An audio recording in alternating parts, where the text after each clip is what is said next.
What I want to do is create a reflection effect for type now, and then for any image on a background.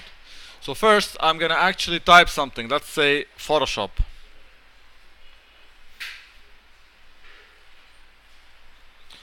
Of course I need this to be a bit bigger, so Control T and scale it up. Yeah, and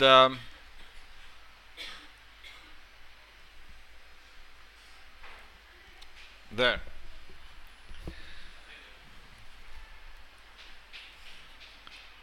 Good now. All right.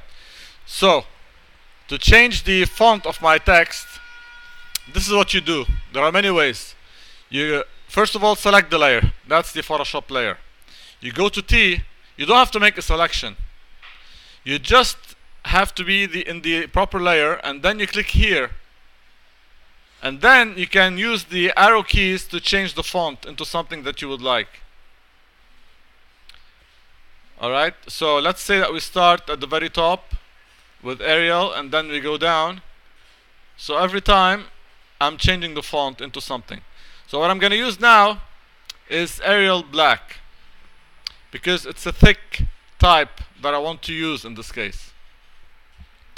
I'm going to change the color of the text. Again, while I am in the text tool or the type tool, I click here and I select the color that I want. Let's say red, for example.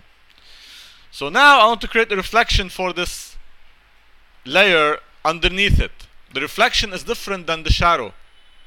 We'll do both. We'll do shadow and we'll do reflection. First, reflection. Because I need this to be reflected, I need to duplicate the layer. Right? I can duplicate the layer in many ways. The first way is to right click on the layer name and choose duplicate layer. When I do this, I get Photoshop copy. I'm going to rename it to Photoshop reflection. So now if I press shift and go down, I have two layers at the same aligned at the same vertical. What I need to do is flip this like this vertically.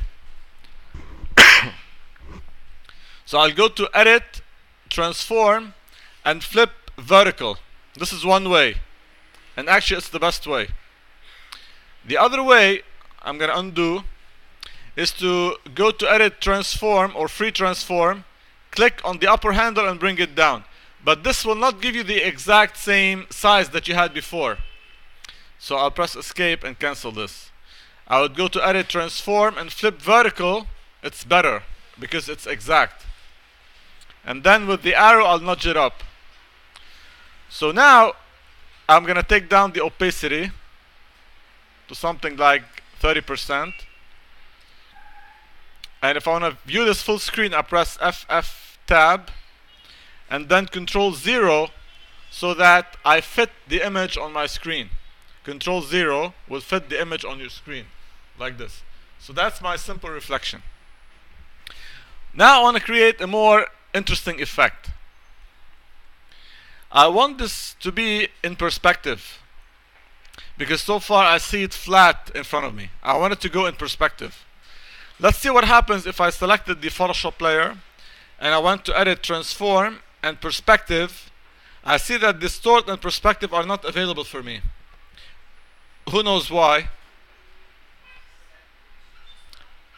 If I select the Photoshop layer, which is this layer here, and I go to edit, transform, distort and perspective are not available for me. No, they're not available for me because this is a text layer. What is a text layer? A text layer is something that you can edit as text. So if I select shop, for example, I can give it a different color, right? Because it's still a text layer. And I can do the same in the other one, which is also still a text layer. But once I convert this into a regular layer, it will no longer be edited as text, which means that, let's say that I want to change the O into an E, for example. I can do that now. Why? Because it's a text layer. undo. But once I convert it into a regular layer, by rasterizing the text layer, it will no longer be editable as a text layer. But then it would give me the possibility to do other things like distort and perspective and apply the filters. Because let's say that I selected the Photoshop layer and I wanted to blur this out by going to filter, blur, and Gaussian blur. It will tell me that this type layer must be rasterized before proceeding. Its text will no longer be editable. Rasterize the type, right? So in case you do rasterize it, which is converted into a regular layer, it will no longer be editable as a text layer. So in case you wanted to apply effects, filters, that is, you should rasterize it. Otherwise, in case you wanted to edit this later, you don't rasterize it. So anyway, now we do want to rasterize it because we want to create a perspective effect. See what I'm going to do. If I select the Photoshop layer and go to Edit, Transform, Distort, or Perspective, it doesn't work.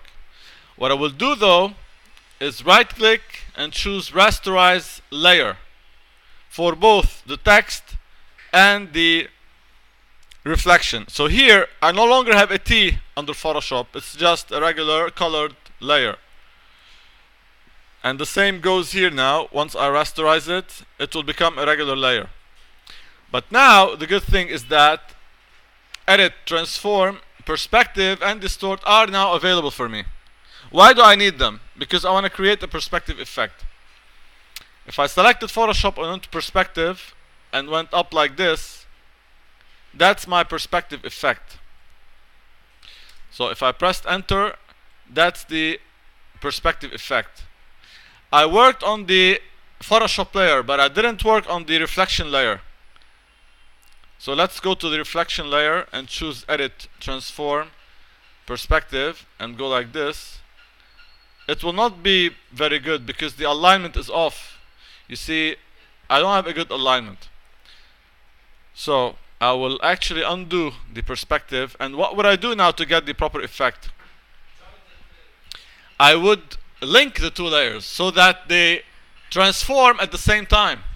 How do I link them? I select Photoshop and I click here, and now I have a link between Photoshop and Photoshop Reflection.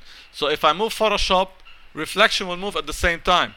So if I go now to Edit, Transform, and Perspective and went up, you would see that both will change at the same time, which is exactly what I need. So once I press Enter, I get the perspective effect for both.